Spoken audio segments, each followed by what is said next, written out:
Okay, so here we are with Xome properties, and it's the Xome valuation site.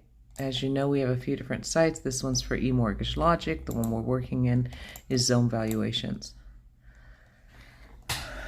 First thing we do is copy the property, right? Copy, go into the payout sheet, drop the address in,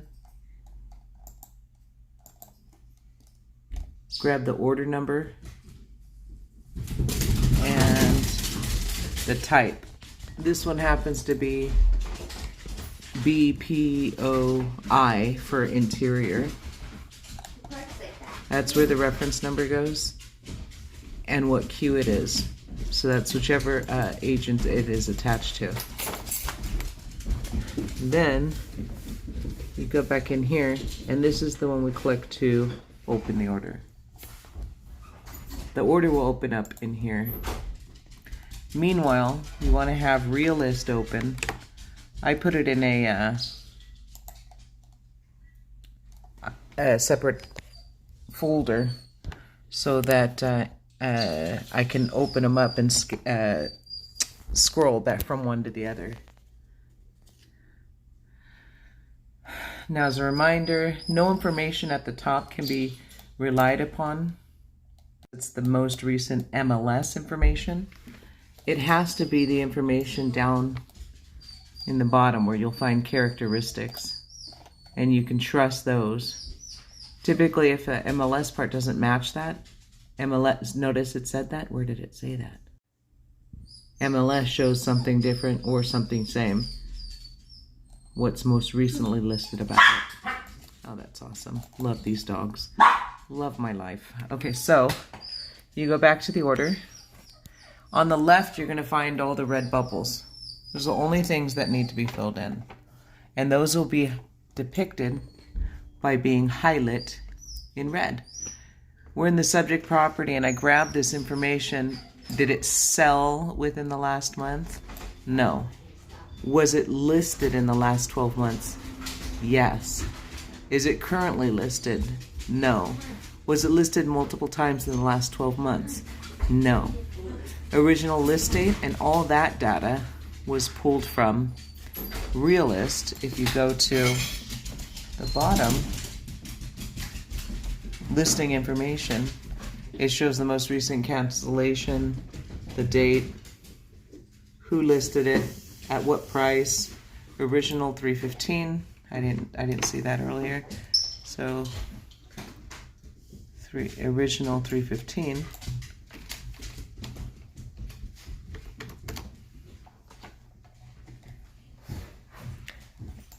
And then you can just arrow down or arrow down to the comments area, and it says it's optional, but you just type in the most recent listing data that you see. So in this case, it was, let's see, hold on, there we go.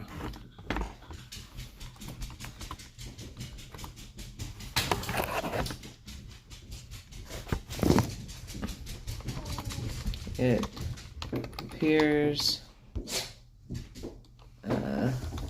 subject was listed but canceled without completing sale.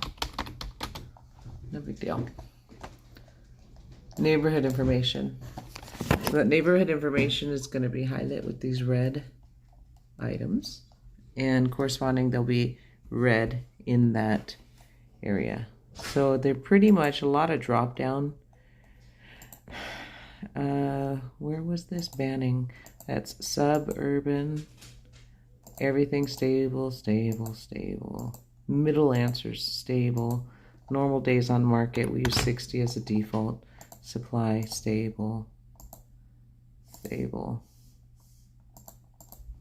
stable. Owner versus tenant percentage, we use 85 owner, 15 tenant usually. Vacancy rate, everything's pretty much full, 0 to 5%. Medium market rent for that size property, let's say 2300.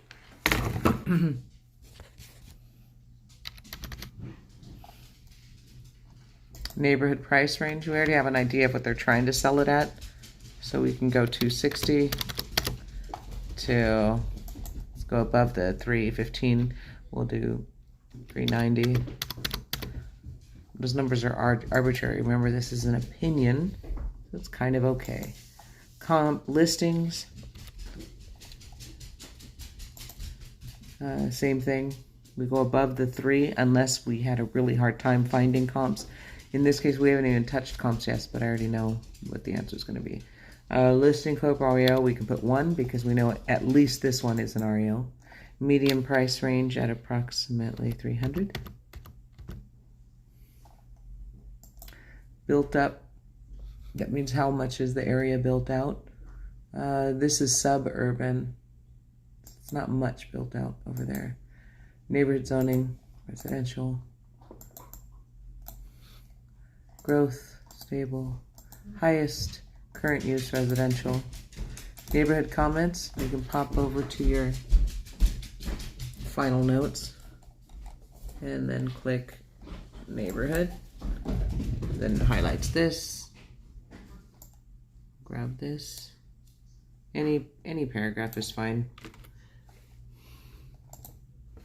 Go in here, click paste, and I always put in something relative to the actual area, instead of using our canned responses, I add in a couple things. Suburban neighborhood, suburban semi-rural would be my opinion on banning. Okay, blah blah, done. Again, you're just scanning for reds. Says there's 2 left. Now we just got to find the red areas. Validation messages. Validation messages. Click that. Verify neighborhood. Just double click that and it'll take you to that. Are there adverse external factors within blah blah blah? Unless it's in an oil field or something, the answer is usually no. And then that is turned green. Go to the next area, which is photos, which I thought you did. There are some missing. Actually, there's none here. So, makes me curious where you uploaded them to. And it also does say click here to drop files. And you said there wasn't that, so I don't know where that is. Okay, so there's that. Comparable search map, that part's good. Selected comparables, click that. And I think there's I don't know. Comparable sales, there we go. That's to be able to pick comparables. So we go to Real List and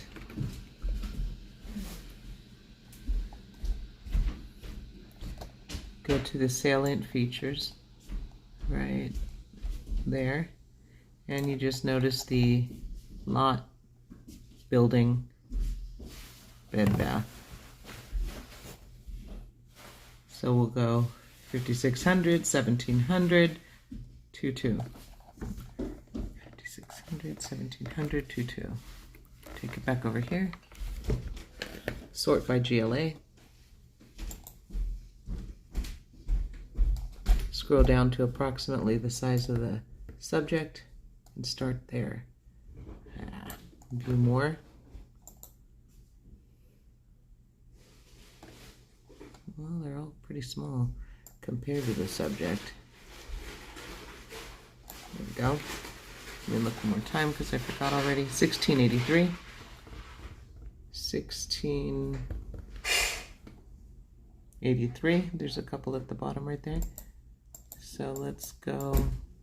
There's a lot of them right there. And there's some on the same street. Is that the same address? No, but that's an excellent comp because it's right there on the same area. So we're using this one as the base for sure. 329. Okay, cool.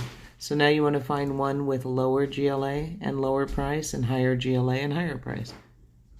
So if you look at this subject, 320, I mean the comp, best comp, 329 at 1683 square foot. Find the next lowest square foot and see if it's a lower price. And it is. Let's go ahead and take that. That's a further distance. But okay, let's see this one. It's only 100 off. And a similar price, but similar location. We'll go ahead and take that. And then one higher than 1683 and a higher priced. I'm waiting for it to load up. And here we go. We've got a 17 that should be a little higher priced by 10,000. And it's not so far away. We'll go ahead and take that. 3 and done. So you've got those 3. Let me see if there's an export that we have to do.